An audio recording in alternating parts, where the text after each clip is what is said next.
Hey YouTube, today I'm going to be talking about how I did my soldering of the pin mod. Let's take a look at this real quick. There's my pin soldered to the rivet. Sorry about that. Can you see that? And it's soldered in and the centerpiece still turns. So I did the first two just as an experiment. I didn't know if it would melt the plastic and make this thing unusable or whatnot, but it turned out pretty good, so I'm going to go ahead and make a tutorial about how I just did this. So we're going to need a few things. First, of course, a 6x6 core, and you should have already glued two little edge pieces to the core, and that's going to be our compass because all the pins point north to the glued centerpiece. Another thing you're going to need are some pins. These are just some safety pins I found around the house. What I did is, this isn't the full pin mod tutorial, this is just how to solder in the pins. I put in the pins, trimmed them to the length they should be. I glued them in first, trying to do the me, myself, and PyMod. The pins fell out almost immediately, so I got ticked off and decided to try soldering it. Another thing I'm going to say we need is a pair of pliers with a rubber band. This is going to act as our third hand because you really need, actually you need four hands. It would be the best because you have to hold the core, you have to hold the pin to the rivet, you have to hold the soldering iron, and you have to hold the solder. So we're going to need a soldering iron, low wattage, and I mean low. Don't try to use some 80-watt iron. Maybe 15 would work, or possibly 30 at the most. Soldering iron stand should come with it. You'll need a little sponge, dampened, solder, and just the pins and the core.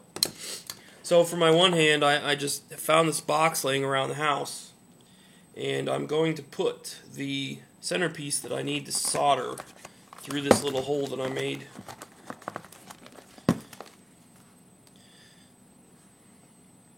So this is going to keep it steady while it's on the table here. And what I want to do is figure out where the piece with the glued on pieces is. And you should have already straightened out the rivets so that the screw kind of lines up towards the top. So you make a mental note of that. Let's go down here.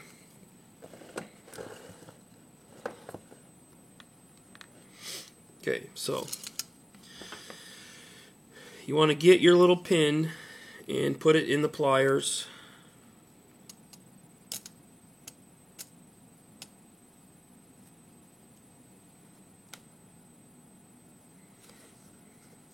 And you want to place it so that it just kind of sits there like that.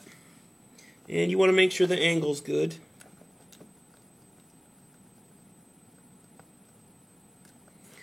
And you want to make sure it's actually lined up very straight. Now, you want to, this is just some basic soldering tips. You want to start with a clean tip, and you want to tin it just a little bit, and that just means you take some solder and you melt it on there. Now, we're going to hold the soldering iron onto kind of both the pin and the rivet and heat them both up at the same time. And you want to hold the solder on the pin so that you know that the pin is hot enough to melt the solder. If you put the solder on the gun, it's hot enough to melt it instantly. So you want to make sure that when you put the solder on what you're soldering, you put it on the metal that you're heating up, not the soldering iron. That way you know that it was hot enough, because if the pin and the rivet is not hot enough, you won't get a good joint. So I'm just going to push the soldering iron onto where the pin and the rivet meet. I'm going to let it sit there for a few seconds. And I'm going to push some solder down in there. And you'll kind of see when you're doing it, it'll just kind of slurp it in there. Still not hot enough.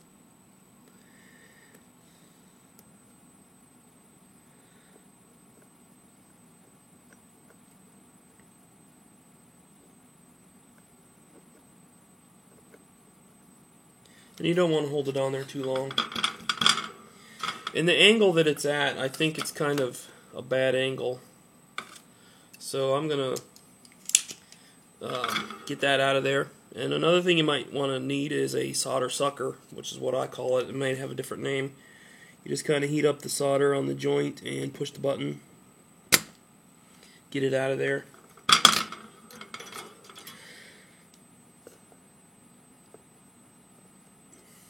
So I'm going to turn this to where I can actually get it at a good angle. Because if you don't do it at the right angle, you'll get blobs of solder everywhere. I need to check the pin angle one more time.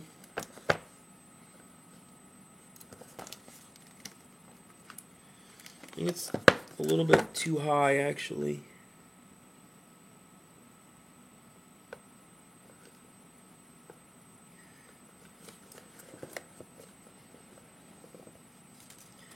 Okay.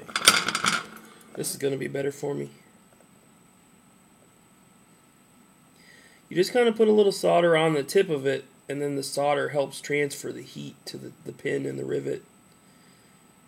But you kind of just move the solder back and forth on the rivet until the rivet's hot enough to melt the solder.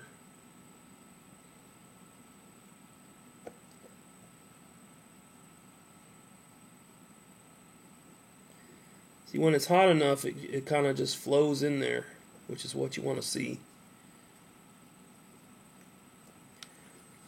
And I'm just going to let that go. So you let that cool for a few seconds. You do not blow on it. That will introduce moisture into the joint. You don't want to do that.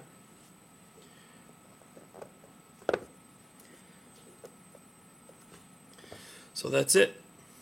Just do that 4 times and you'll have a soldered in pin mod. Okay, so I got my pin mod finished with the soldering into the pins. It's been about 2 weeks. And these pins have been great. They have not fallen out. The V-Cube 6 is now awesome. I was a little bit, nervous about doing this mod because it's an expensive cube and I just got it.